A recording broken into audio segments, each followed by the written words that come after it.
kadib guuldaradii Puntland soo gaartay ee galmudug ka soo gaartay weliba ciyaaryahan ka tirsanaa loo diiwaan geliyey Puntland inuu u ciyaari doono sanadkan ayaa intuu macalinkii isku dhaceen la yiraahdo daaqada ka bax sanadkan noo ciyaaraysid aad baa u yartay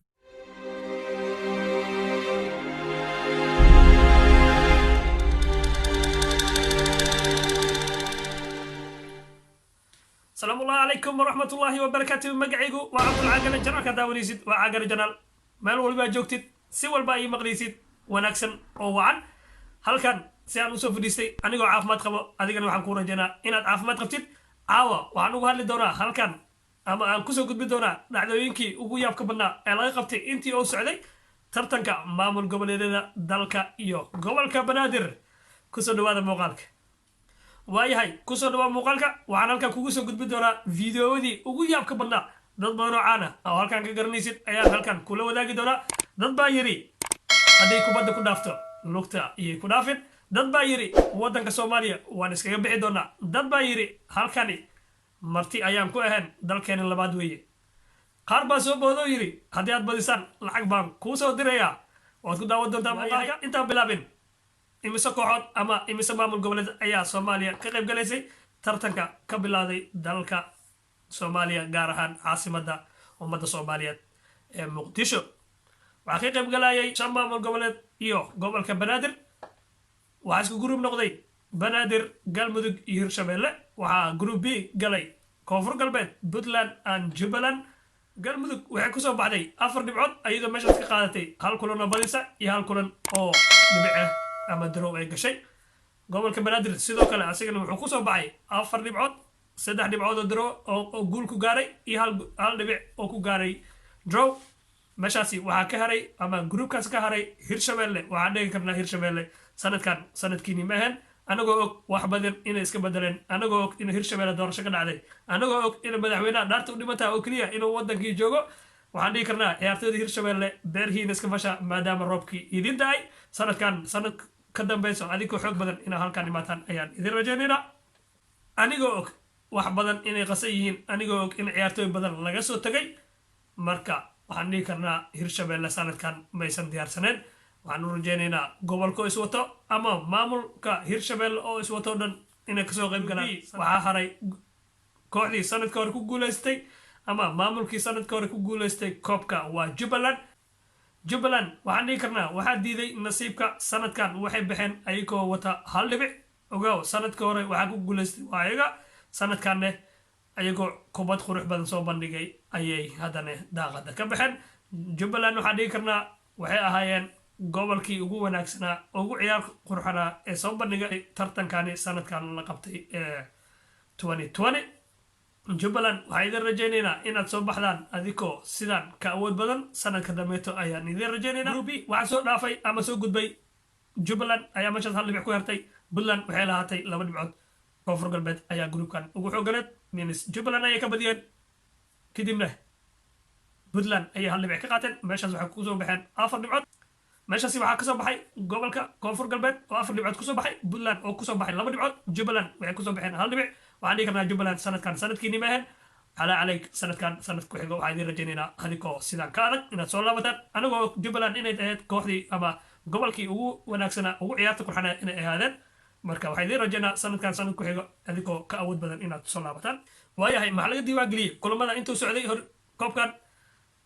waxaa laga diiwaan geliyey Cabdi Qaydid oo yiri hadday kubadda ku dhaafto iyaysan ku dhaafin asigoo mar la hadlayay ciyaartooyda Galmudug oo shir ugu qabtay hotel uu ka degan yahay magaalada Muqdisho ayuu qada sharaf inta ugu sameeyay ciyaartooydii dhiirigelin inuu siiyay ayuu yiri Galmudug baan ka soo jeednaa anaga reer gacaayada danahay kubadda hadday ku dhaafto adeer lugta iyo ku dhaafin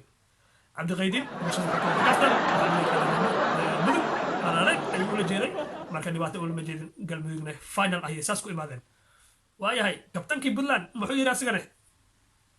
haddii ay goolkaas ama Soomaaliya san iska bedel wayso waxaan ka baqaynaa inaan Soomaaliya iskaga baxno waa loo jeedaa cadaan Puntland koleyba inay Soomaaliya ka mid noqonin baa u maleynaya Soomaaliya la weydaan adeer Puntland baad degan tahay Hirshabelle jirto Galmudug diriska waaye Muqdisho xaq jirto dhinaca kale Soomaaliland ka jirto hadda dhulka anaga la waaye madaxweyne Dani adaa u sheegtay arrintan waxaan ka baqaa inuu gaalkacay la laabo garba la laabto boosaaso la laabto America la sax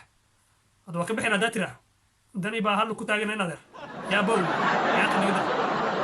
kaas wuxuu ahaa kabtanka gobolka Puntland oo yimay inuu iskaga bixi doonaan dalka Soomaaliya wixii laga diiwaan geliyay wuxuu ahaa ciyaaryahan u dhashay ama ka soo jeedo maamul goboleedka Puntland ee ku dhashay magaalada Boosaaso ka tirsanaa gobolka Puntland loo soo xushay ciyaartoydii ahaa kadibna macallinkii isaga isqabteen kadibna saas loogu reebay ayartu baxay ayuu gaalkacay dhinac kale intuu ugu tilaabay ayuu u yiri galmudug waan ii baahanahay ciyaaryahan baan ahay khatar baan ahay saaxib nagu saacidi kartaa tababaraha galmudug asigoo yahay ciyaal xamar ama ciyaalka xaafadda asigoo iska ayuu ogaaday ninkaan markuu fiiri ishiis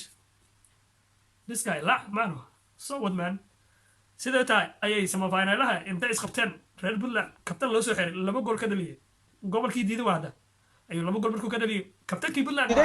kolay wax walba waa loo jeedaa cadaan Puntland kolayba inay Soomaaliya ka mid noqonin baa u maleynaya tababarahada ama ninka gudiga Puntland maxaad ugu hadlaysaa boowe maxaad u dhiibaa inkaan noore inkaan wala laacay مسها hoos baa u dhaadhacnaa yaa hoos uma dhaadhicino adikaad u dhaadhici doontiin adika afkiina oo isgaranaysiin adika is yaqaan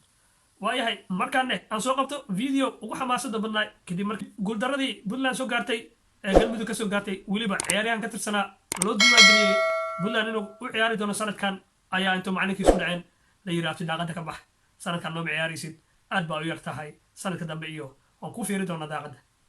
marka Abuukar Cawaale muxuu yiri asigane aan daawano muuqaalka Abuukar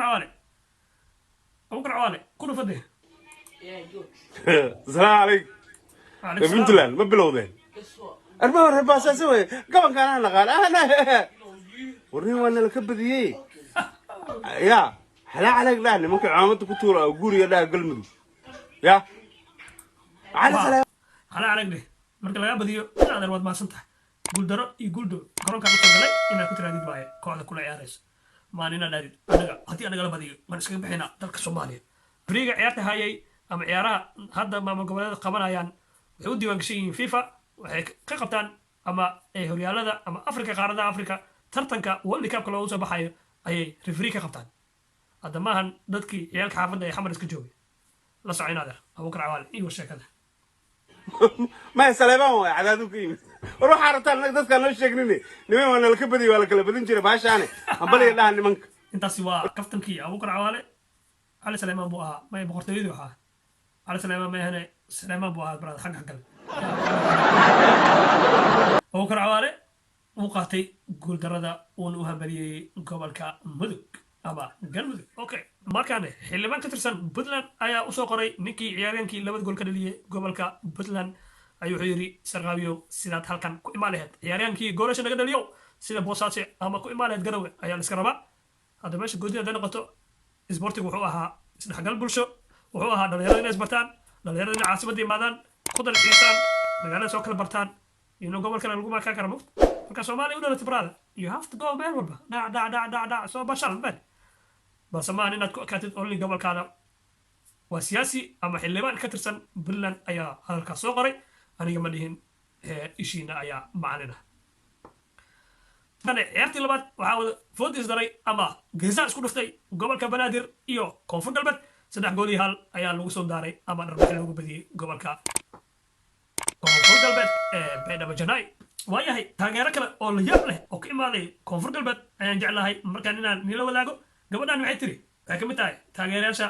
ka socda Koonfur Galbeed waxay soo raacday baska kadib waxa dhacay baska ayaa la dhagaxiyay taageerayaasha ayaa ku dhaheen baabay kadib ciyaartoyda qaar ayaa dhaawac loo geystay aniga ahaan ilama wanaagsan inaad ciyaarayaan ama dhagax ama waxaad turtid gudiga ciyaaraha amniga qabanqaabiyaasha ciyaaraha waxaan tala ahaan u siin lahaa ciyaartoyda markay ciyaarta dhamaato in gudaha lagu xareeyo hal saac ama hal saac bar kadib marka dadweynaha baxaan kadib inay soo baxaan kadib baskooda lagu qaado hotelka ay degan yihiin la geeyo balse dadweynuhu sii socdo haddii baska la soo kaxeeyo hadda dad laga badiyey ama dad badiyeyba Soomaaliya waa taqaanaa xamaasadeeda aad iyo aad u sarreysaa kadibna waxaa dhici karo dhagaxaan inay lagu raaxayo sida hadda dhacdo kale baska Banaadir ayay wateen dadweynaha qaar waxay leeyihiin taageerayaasha Koonfur Galbeed ayaa dhagaxaan ku tuuray baska Banaadir maadaama baska ay ujeedaan sawirkiisa balse gabadha waxay leedahay annaga ayaa baska soo qaadanay annaga ayaa saarneen kadibna waxay nagu dhaheen baabaa Baydhabo kadibna waxaa xigay dhagaxaan iyo xabadaha ma dadka lagu celinayay mase ayagaa lagu soo ridayay allahu aclam balse gabadhan waxay tiri hadal la yaab leh oo aniga madaxayga qaada waaye adiga daawanaya waxaa laga yaabaa inuu madaxaada qaada waaye mase ay kula noqoto surprise videogan halkan waxaan u keenay oo intaas keliya ma ahane waxay maskaxdeeda geli waysay gabar soomaaliyeed calanka soomaali xiran laga dhaadhiciyo calankan ayaa leedihiin waddankan kaleeto ama muqdisho waxaa ku tahay marti walaashadii marka hore gobolka banaadir waa caasimadaada waa caasimadda ummadda soomaaliyeed marti kuma tihid gabadha maxay tiri waddankan marti ayaan ku ahan balida dhegeysa xabado annaga banaadir horta marti kuma nihin maxaa la dhahaye waddankeena labaad waaye ciyaarahan waddankeeni labaad waa wareey hadda waxaa keeni karo waa gabar ka soo baxday baydhabo kadibna taageero u ahayd gobolka koonfur galbeed ciyaar laga badiyey ayay carar darteed waxay u tiri kuma nihin maxaa la dhahaye waddankeena labaad waaye ciyaarahan idan meeshaasaa ku dhamaatay waa mucjiso kale aan meeshan ka arkay ama dhacdooyinkii ugu yaabka badnaa aan arkay xildhibaanad ka mid ah xildhibaanada galmudug ayay waxay tiri maamo ka mid ah maamooyinka ama xildhibaanada galmudug ayaa tiri ciyaaryahankii labada gool ka dhaliyay puntland waxaan siinayaa gabadh aan ayey u ahay waa u waray ciyaaranka u dhactan hadduu iskaa bulo tahay saaxiib dhac markaa dhamaatay ciyaaraha finalka biri ciyaartid kadibna waxaan ku leeyahay saaxiib aayarkono laba maalin laba isbuuc ukaadi intay puntland ku iloobayaan kadibna aayar gaalkacay ka dego gabadhaas isku feeray aroos ku rajeynaya ugu dambeyn tomorrow waxaa wada ciyaari doona gobolka banaadir martigeliyaasha koobka oo finalka toban sano kadib soo gaaray iyo galmudug oo soo gaaray markoodii ugu horreysay ay ciyaari doonaan final waxaa lagu ciyaari doonaa injineeriyiiso kulanka maantay inuu la ciyaaray ahayd maanta oo 30 bish ah balse wuxuu u baaqday stadium muqdisho ama stadium koris midka lagu ciyaaraya ayaa si laisku haystay waxaa ugu dambeyn la go'aamiyey in lagu ciyaaro isla garoonkii lagu bilaabay ciyaarahan